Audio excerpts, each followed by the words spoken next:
네, 우리 오늘 동방박사가 경배하는 이러한 장면, 동방박사의 경배를 받으신 아기 예수님의 모습, 또 그 예수님을 경배하는 동방박사의 모습을 담은 이 본문으로 우리 성탄의 교훈의 말씀을 한번 생각해 보고자 합니다.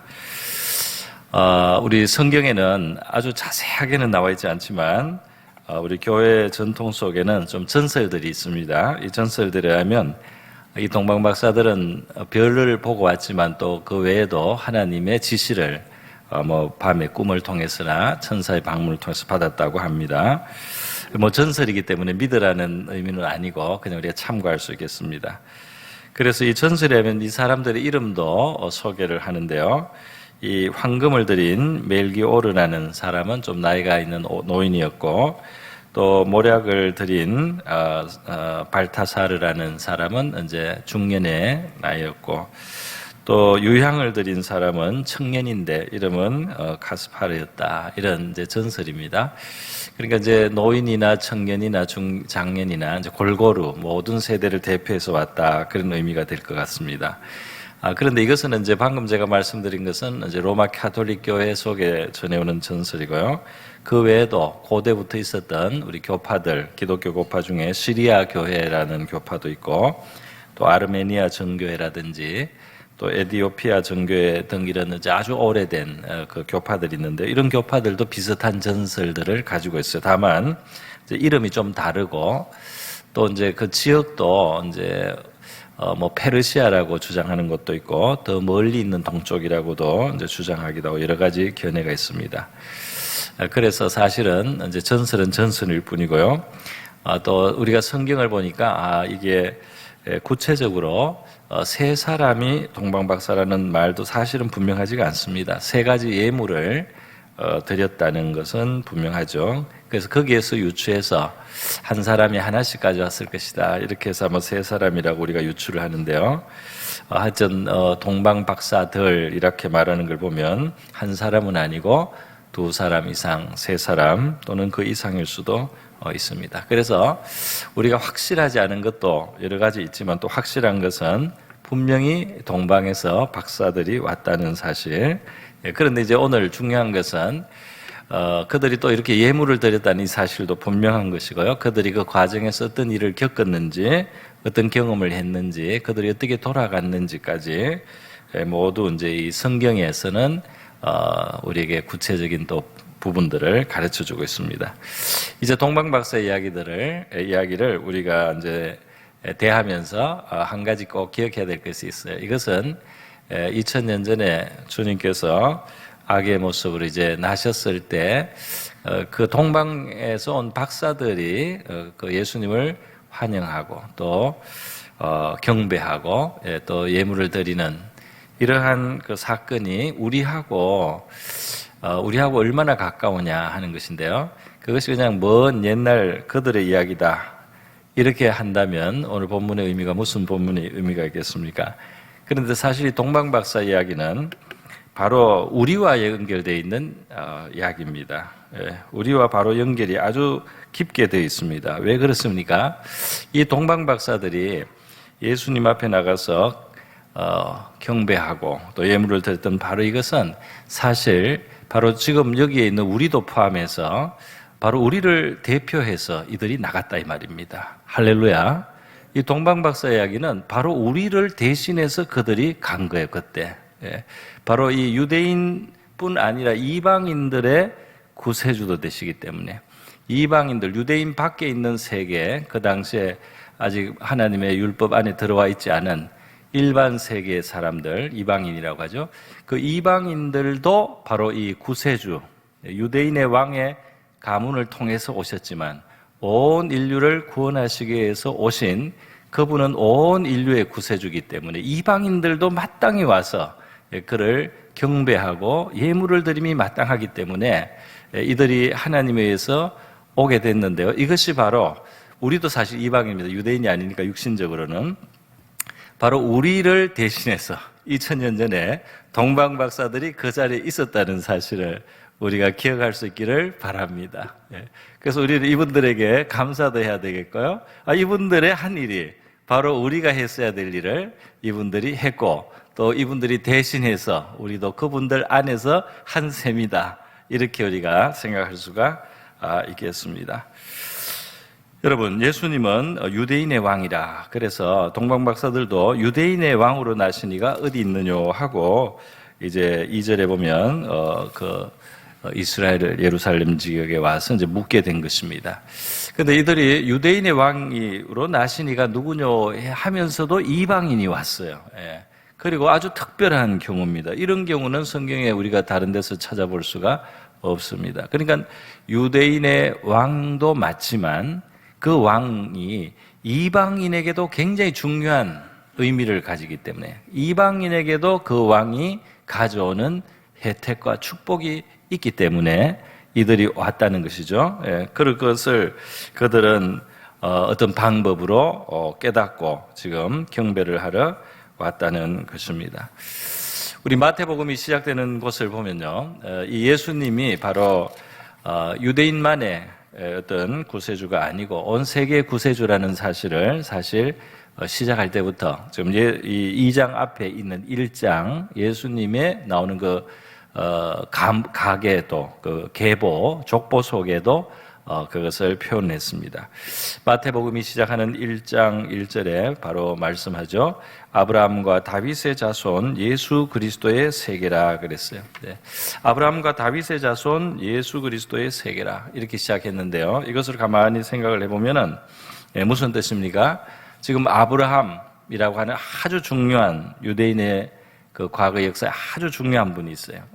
그리고 또 다윗이라고 하는 아주 중요한 분이 계세요. 이 두 사람을 계보가 이어지면서 지금 예수님이 오시는 이 가문이 형성이 된 겁니다. 그러니까 이들이 통로가 되었는데요.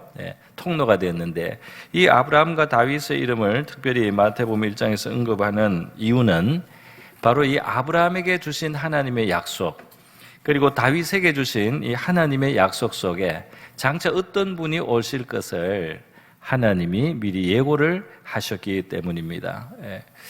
그래서 이 아브라함은 예수님이 오시기도 전에 또 2000년 전의 사람이에요. 굉장히 오래된 사람입니다.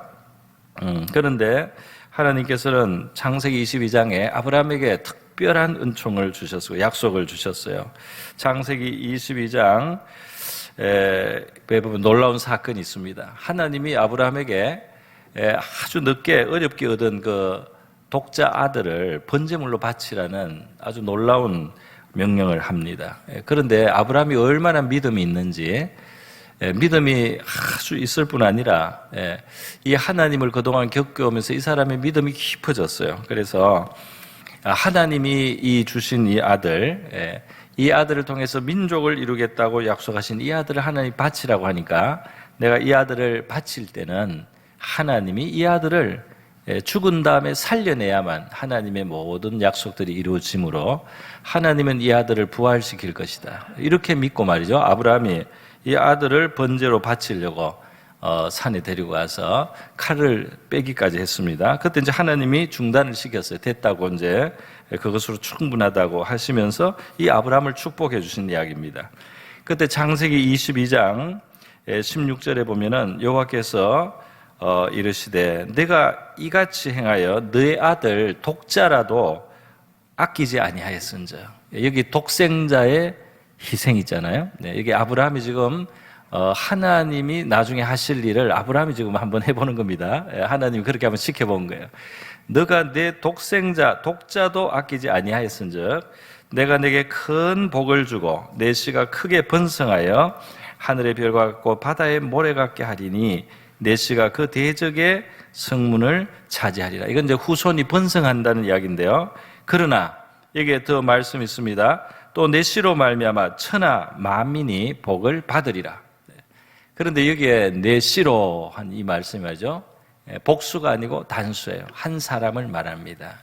너의 후손 중에 한 사람을 통해서 내가 천하 만민을 복주겠다.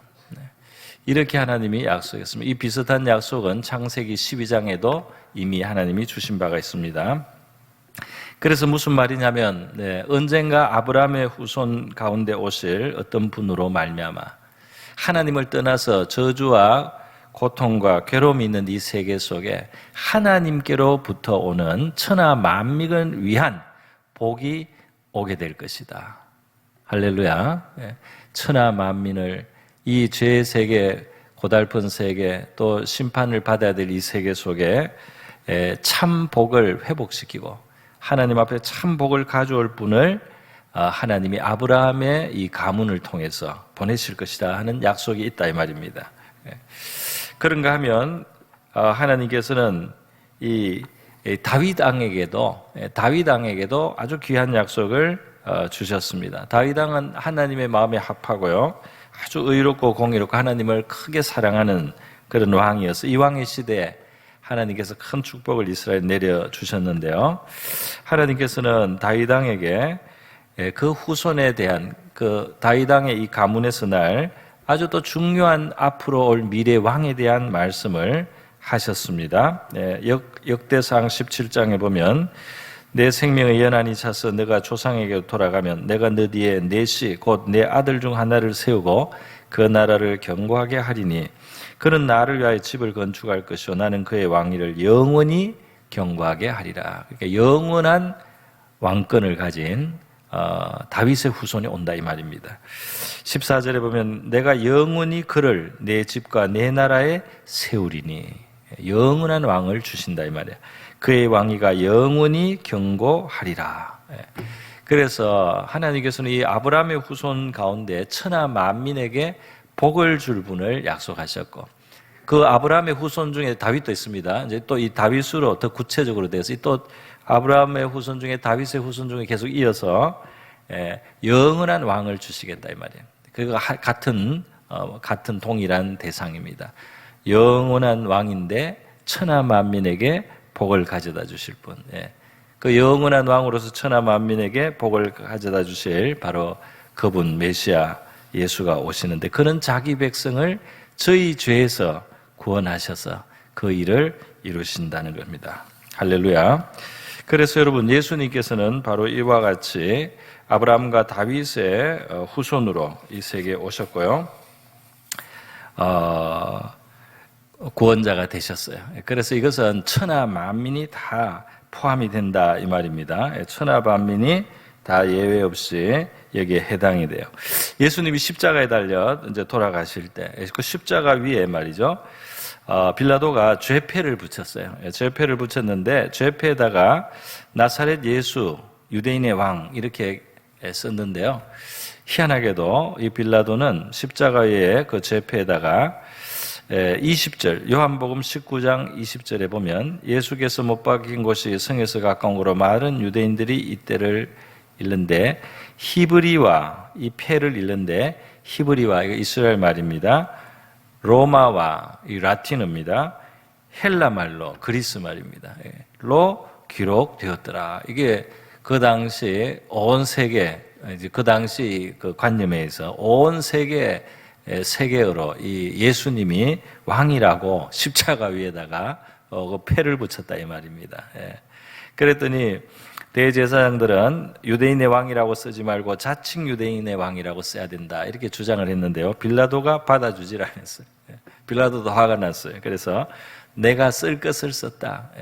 그래서 빌라도가 물론 모든 것을 알고 한 것은 아니지만 이 사건을 통해서 정말 하나님께서는 온 인류, 그러니까 이 라틴 말, 그죠? 그 당시 로마 제국이 세계 패권이요.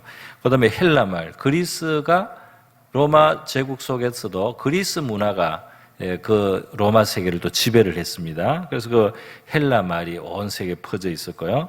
그리고 유대인, 히브리 말도 있어서 온 세계에 이 십자가에 달리신 이분이 바로 장차 올 다윗의 후손이고 우리의 구원을 베푸실 큰 왕이라는 사실을 이들은 뭐 의도한 것은 아니겠지만 하나님의 섭리 속에서 그렇게 광고를 했다 이 말입니다.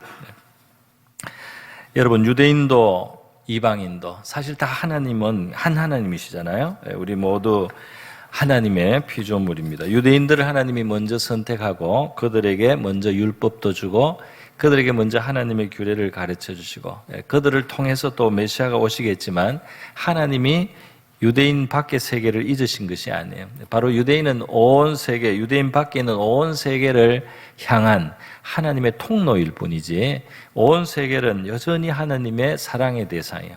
하나님이 지으신 세계고 하나님은 그들에게도 구원을 베푸시기 위해서 모든 것을 행하여 오셨던 것입니다. 그래서 로마서는 바로 이 하나님은 이방 유대인만의 하나님이 아니고 바로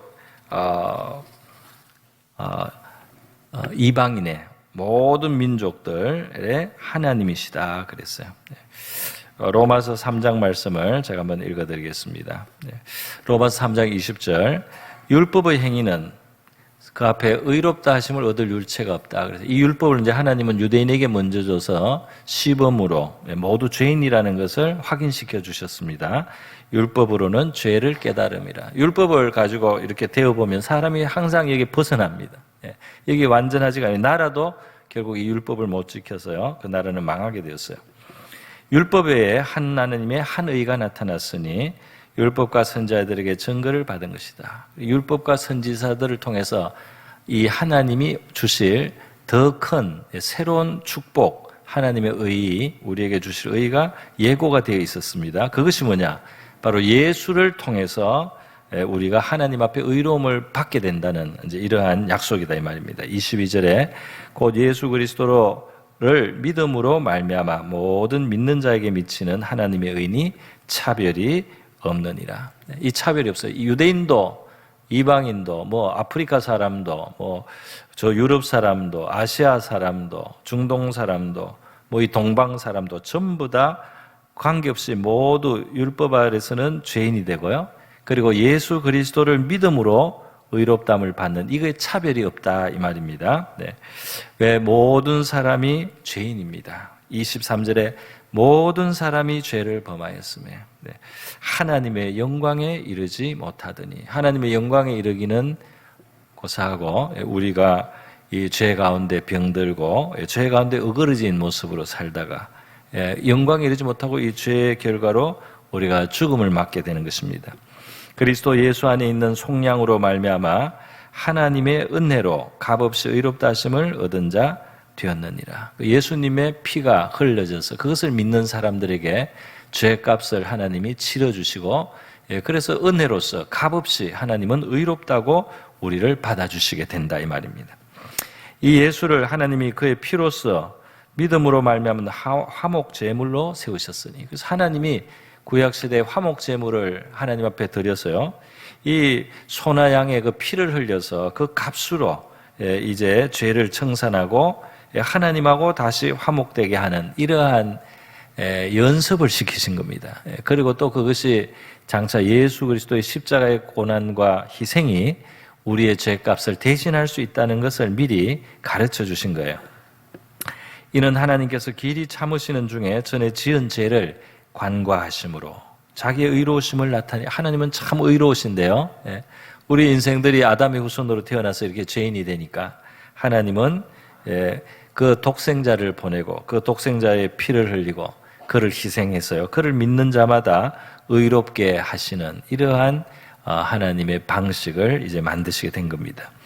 곧 이때 자기의 의로우심, 그 하나님의 의로우심이 나타나고 자기도 의로우시며 또한 예수 믿는 자를 의롭다 하려 하심이라. 그래서 우리는 이렇게 하나님이 희생한 하나님의 아들을 믿고 우리도 의롭다 하심을 하나님 앞에 받을 수 있게 하셨어요. 그런즉 자랑할 때가 어디냐 있을 수가 없느니라. 그래서 우리의 구원 문제는 사람의 자기 공로가 아니고 바로 하나님이 베풀어 주신 이 은혜를 우리가 받아들임으로 주어지는 것이라서 자랑할 수가 없다 이 말입니다. 무슨 법으로냐 행위로냐 아니라 오직 믿음의 법으로 하나님이 하신 일을 우리가 믿고 받아들임으로써 되는 것입니다.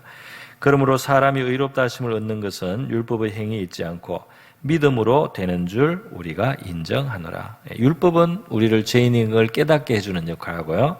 우리는 믿음으로 하나님 앞에 의롭다함을 받게 하신 것이 하나님의 방법이다 이 말입니다. 할렐루야. 그래서 우리가 의롭게 살려고 노력하다 보면 항상 부족함을 느껴요. 노력 안 해보면 모르지만 노력하면은 더 느낍니다. 그래서 부족하다는 걸 느끼면 결국은 우리는 믿음으로써 구원을 받아야 되는구나. 할렐루야. 예. 그래서 하나님이 예수님을 보내주신 것이구나. 이렇게 깨닫게 됩니다. 믿음으로 의롭게 되는 줄 우리가 인정한다 그랬어요. 자, 29절에 하나님은 다만 유대인의 하나님이시냐?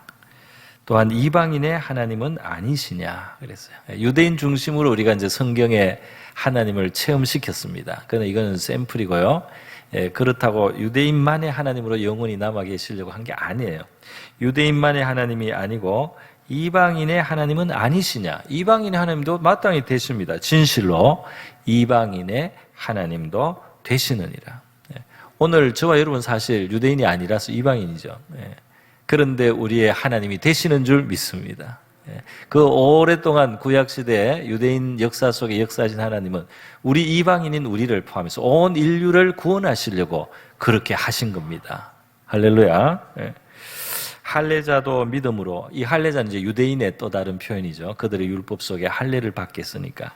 할례자도 믿음으로 말미암아, 또한 무할례자도, 이거는 이제 유대인이 아닌 사람들, 율법의 할례라는 그 규정을 모르기 있는 것을 모르고 율법 없이 살았기 때문에 할례 안 받고 살았던 우리 이방인들요. 우리 무할례자도 믿음으로 말미암아 의롭다 하실 하나님은 한 분이시니라. 아멘. 그래서 우리 유대인, 이방인, 할례자, 무할례자, 그 한 하나님이 믿음으로써 우리를 구원하신다 하는 것을 증거를 하신 것입니다. 그래서 여러분, 동방 박사들은 우리를 대표해서, 우리 이방인 또 무할례자, 우리를 대표해서 그 자리에 초청을 받았습니다. 그래서 가서 주님을 경배했어요. 경배하고 주님께 경배하는 그 과정, 그 주님께 찾아가는 그 과정에서 그들이 경험한 일들이 있습니다. 그것도 우리의 일들이 이제 되는 것입니다. 지금 우리도 주님을 이 동방 박사들 것처럼 환영하고요. 주님을 향해서 나가는 발걸음, 복된 발걸음인 줄 믿습니다. 또 우리 주님을 경배하고 주님께 예물을 드리는 이러한 모습, 이것이 아름다운 우리의 모습이 될 수 있기를 바랍니다. 자, 여기서 이제 동방 박사들이 주님께 이와 같이 환영하고 또 가까이 나아가고 그를 경배하고자 하고 그에게 예물을 드리려고 할 때 주셨던 은혜가 이제 있습니다. 이것을 소개해 드리겠습니다. 이들에게, 이 예수께 나가는, 이 구원자에게 나가는 이들에게 하나님은 어떤 은총을 주셨느냐 보니까요. 몇 가지 은총을 주셨는데요. 첫 번째 중요한 것은 이들의 길을 인도해 주십니다. 할렐루야. 이들의 길을 인도해 주셔. 어떻게 인도했습니까? 보니까 별이 있잖아요. 별이 있어서 이 별을 보고 따라온 거예요. 그러니까 뭔가 하나님이 이들을 이끌어 주십니다.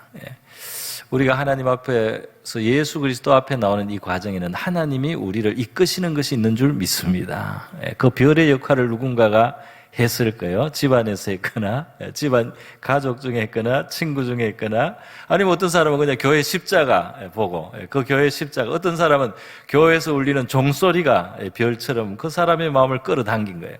그래서 이 하나님 앞으로 결국 끌어 나오는 하나님의 작은 별들이 이 세계에 있는 줄로 믿습니다.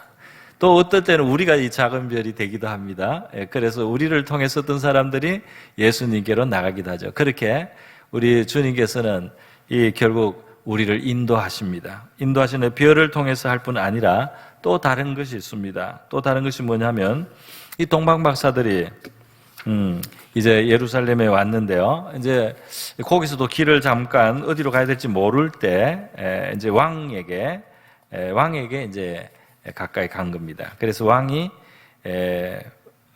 묻고 왕이 이제 거기에 대해서 또 알아보는 겁니다. 그때 대제사장과 백성의 서기관들에게 헤롯 왕이 묻습니다. 그리스도가 어디서 나냐? 이 사람들이 지금 그리스도가 났다고 왔는데 그리스도가 어디서 나겠느냐? 이렇게 물어봐 줬어요. 그랬더니 이들이 유대 베들레헴입니다 하고 대답을 해줬습니다. 예수님 오시기 700년 전에 미가 선자가 예언을 해놓은 겁니다. 베들레헴 땅이다 말이야. 굉장히 작은 동네지만 이 작은 동네는 절대로 작은 동네가 아니고 바로 여기에 메시아가 온다. 온 이스라엘을 다스린 그 이상의 영원한 목자가 오신다. 이렇게 예고가 돼 있다 이 말이에요. 그래서 그 말씀을 기억하는 이 서기관들이 말이죠. 또 대제사장들이 대답을 해주니까 이것이 이제 이 동방박사들에게 또 이제 말을 해준 것입니다. 그러니까 동방박사들이 바로 이 대제사장과 서기관들의 도움을 받은 겁니다. 베들레헴이라는 사실을 가르쳐주는 역할은 이 대제사장과 서기관들의 지식에서 나온 거예요. 불행하게도 이 대제사장과 서기관들은 주님 앞에 나가지는 않습니다. 이 지식을 가지고 그냥 알려주고요. 헤롯 왕의 눈치를 봤는지 또 다른 왕이라고 헤롯이 싫어하는 그 낌새를 알았는지 이들은 경배를 하러 가지 않고 그냥 동방박사들에 알려줬어요. 그러나 동방박사들에게는 이것이 실제적인 도움이 되었습니다. 그래서 이제 그 길을 계속 가는 거죠. 한 가지 우리가 알 수 있는 것은 뭐냐면 이 대제사장과 서기관들은 진실한 참 신자는 아닙니다. 이들의 그런 지식은 있었는지 모르지만 이들이 주님 앞에 정말 경배하는 자도 아니고 이들은 사실 위선자라고 할 수 있습니다. 그럼에도 불구하고 그들이 도움이 되었습니다. 할렐루야. 이들이 아주 의롭고 선한 사람이 못 돼요, 보면은. 나중에 예수님이 고난을 받고 죽으실 때도 이들의 역할이 있습니다. 그렇기 때문에 하나님께서 말이죠. 이 불완전한 인간들, 심지어는 나쁜 사람이죠. 또는 위선자이기도 하죠. 그래도 그들을 사용하셔서 이 동방박사의 길은 인도를 해 주신 겁니다. 할렐루야. 악인도 쓸 때가 있어요. 악인도 역할을 할 때가 있다 이 말입니다. 그래서 하나님은 이 모든 것을 사용할 수가 있어요. 우리 주변에 있는 모든 선한 사람뿐 아니라 심지어 위선자라도 심지어 그 사람에게 문제가 있어도 그것을 우리를 위해서 쓰실 수 있는 분이 하나님이신 줄 믿습니다. 그래서 그 도움을 받는 겁니다. 동방박사는 이 대제사장과 서기관들의 도움을 받았다 할 수가 있어요. 그들을 도우는 도구로 이들이 쓰입니다. 그뿐이 아니죠. 동방박사를 인도하는 하나님의 인도는 또 다른 것으로도 나타났는데요. 그것이 무엇입니까? 이제 마지막에 보니까 그들이 예수님을 경배하고 나서 꿈에 하나님께서 헤롯에게로 가지 마라. 헤롯에 가면 헤롯이 죽일 거다 말이죠. 그렇기 때문에 헤롯은 사실 딴 생각을 하고 있는 겁니다. 동방박사들에게는 나도 가서 경배를 할 테니까 너들이 찾아서 보고를 해달라고 이렇게 그들을 보내는 신용을 했지만은 사실 우리 알아내면은 이 나중에 그 동네 애기들 다 죽이지 않습니까? 헤롯은 그리스도를 기다리는 사람이 아니에요. 자기가 계속 왕이 되는데 그리스도가 방해가 될 거라고 생각하는 사람입니다. 여러분, 우리가 예수님이 이 세계 왕으로 오셨는데 나는 예수님이 있는 게 부담스럽다. 나는 예수님이 불편하다. 나는 내가 왕 노릇하며 살겠다. 이런 사람이 되어서는 안 될 줄 믿습니다. 우리는 우리가 뭘 하든지 더 우리 위에 계신 높으신 왕 그리스도가 참 왕이요. 우리를 다스려 주셔야 되고 우리가 그로 인하여 구원을 받는다는 사실을 기억해야 될 줄 믿습니다. 심지어 우리가 왕이라도 우리 위에 계신 왕으로 그리스도를 모셔야 우리가 우리의 역할을 제대로 하게 될 줄로 믿습니다. 그래서 이 꿈으로 말이죠.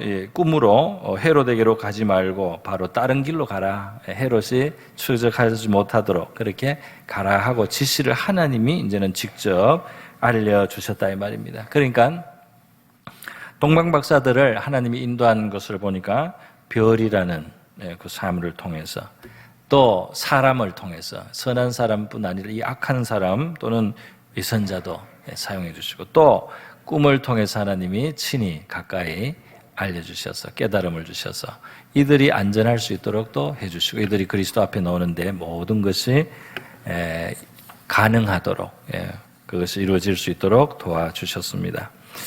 자, 그래서 우리 하나님께는 수단과 방법이 무궁한 줄 믿습니다. 하나님은 여러 가지를 사용해서 우리의 삶 속에 역사할 수가 있다 이 말입니다.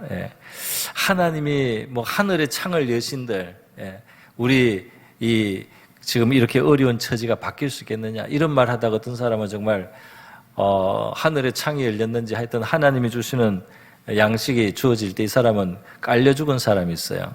사람들한테 밟혀서 하나님도 이거 할 수 있겠느냐 하나님도 여기에서는 우리에게 물을 못 줄 거다. 하나님도 이 광야에서는 양식을 못 줄 거다. 이렇게 말하는 것은 믿음이 아니요. 하나님이 기뻐하시지 않습니다. 우리는 어떤 형편 처지가 되더라도 하나님께 길이 있다. 이렇게 고백하는 저와 여러분이 될 수 있기를 바랍니다. 하나님에게는 열쇠가 있다 이 말이에요. 어떤 상황에도 우리 하나님께는 열쇠가 있어요. 그래서 이 동방박사들에게는 별을 쓰셨다가 사람을 쓰셨다가 꿈을 쓰셨다가 얼마든지 여러 가지 방법으로 길을 인도할 수 있습니다. 그렇기 때문에 하나님이 나를 어떻게 도와줄까 이렇게 걱정하지 말고 내가 모르는 하나님의 도움의 방법이 많이 있을 줄로 우리가 생각하고 상상하고 주여 저의 길을 인도하여 주시옵소서. 하나님 저를 목적지로 옳은 길로 가도록 옳은 곳으로 도달할 수 있도록 주의 삶을 이끌어 주시옵소서. 우리가 하나님 앞에 겸손한 마음으로 자세로 기도한다면 우리 하나님께서 기꺼이 우리를 인도하여 주실 줄 믿습니다. 하물며 우리의 이 삶에 우리가 결국은 주님을 환영하며 살고 우리가 주님께 더 가까이 가기를 원하면서 살고 우리가 주님을 섬기며 살기를 원하고 우리가 하나님을 경배하며 살기를 원할 때 말이죠. 그 길을 우리 하나님께서 우리의 삶을 인생을 인도하여 주실 줄 믿습니다. 동방박사가 인도를 받은 것처럼요. 이제 이 동방박사를 이렇게 인도해 주셔서 그들은 주님 가까이 이제 가게 됐는데요. 이 주님께로 결국 나온 이 동방박사들의 특징이 또 한 가지가 오늘 본문에 소개되었습니다. 그것이 무엇입니까? 그것은 하나님이 그들에게 참 기쁨을 주셨어요. 그래서 10절에 보면 그들이 그 별을 다시 발견해서 이제 주님께 더 가까이 왔구나. 주님이 더 가까이 계시구나. 이걸 이제 알게 되면서 이들이 너무너무 기뻤습니다. 잠시 그 별빛을 못 받는 것 같은데 다시 또 별빛이 오시는 거예요. 그래서 이들을 결국은 더 완전한 별인 예수님께로 그 빛으로 인도했습니다. 여러분 우리가 이 예수님을 진정으로 경배하고 섬기고자 한다면 하나님은 우리에게 기쁨을 주실 줄 믿습니다. 이 세상이 줄 수 없는 기쁨 말이죠. 우리가 정말 주님께 가까이 나가기를 원하고 주님께 경배하기를 원하고 주님을 섬기는 삶이 되기를 원할 때 우리에게는 큰 기쁨이 있게 될 줄로 믿습니다. 왜냐하면 이 주님은 생명의 주님이요 평강의 주님이요 그리고 주님 앞에는 충만한 기쁨이 있고 그의 오른쪽에는 영원한 즐거움이 있다. 시편 16편에 고백을 했습니다. 이 생명과 기쁨과 평강의 근원은 하나님이세요. 하나님을 경배하고자 하는 자, 하나님 앞에 나오는 자에게는 이것이 주어지는 줄 믿습니다. 이 세상에 잠시 지나가는 잠깐의 짜릿한 것하고 달라요. 이것은 크고 흔들리지 않는 견고한 평강과 기쁨을 우리 하나님이 주시는 것입니다. 여러분, 이 주님 앞에 경배하러 나오는 이들에게 이렇게 기쁨이 자꾸 생기는 이유가 있어요. 왜 그렇습니까? 이들은 바로 이 하나님이 지금 이 아들을 보내서 독생자로 이 땅에 보내주신 그 하나님이 우리를 향하는 사랑은 정말 큰 사랑이잖아요. 그 사랑은 굉장히 깊습니다. 우리가 다 청량을 못할 정도예요. 그렇기 때문에 이 손바닥이 마주쳐야 소리가 나듯이 말이죠. 하나님은 우리를 향해서 신실한 마음으로 그 독생자를 아끼지 않고 주시는 바로 그런 마음으로 우리를 대하고 있는데 우리의 마음은 허탄한 것에 마음이 팔려 있고 우리는 하나님을 향해서 굉장히 마음이 인색하고 하나님에 대한 진실성이 없고 이렇게 살면 이게 부딪히지가 않습니다. 그런데 하나님은 우리를 향해서 너무나 진실하셔서 그 독생자를 주실 만큼 사랑하고 그렇게 우리를 대하시기 때문에 그 하나님을 조금이라도 우리가 알고 하나님 앞에 이 동방 박사들처럼 말이죠. 이 물질을 드리고 수고를 드리고 시간을 드리고 인생을 들여서 말이죠. 이 먼 길을 와서 그를 경배하고자 이렇게 하는 그것이 이 하나님의 마음하고 어울리는 마음입니다. 할렐루야. 우리를 향하신 그 하나님의 간절한 마음과 이 하나님 앞에 나가서 그에게 경배하고자 하는 주님께 경배하고자 이 마음이 이렇게 서로 어울려지는 거예요. 그 어울려지는 곳에 이 생명의 스파크가 있다. 거기에 우리 하나님께로부터 오는 기쁨과 평강 있게 되는 줄 믿습니다. 그래서 우리가 하나님의 나라와 의를 먼저 구하면 우리에게는 기쁨이 생기게 돼요. 희한하게 하나님 앞에 우리가 드리고자 할 때, 드리고자 하는 그 소원 자체도 참 귀한 겁니다. 믿음이 있는 거죠. 그런데 그렇게 우리가 하나님 앞에 드리고자 할 때나 또는 드릴 때 우리 성도들의 마음에 하나님이 큰 기쁨을 줍니다. 할렐루야. 기쁨이 오히려 생기는 거예요. 기쁨이 생기는. 우리 다윗의 그 기사를 보면은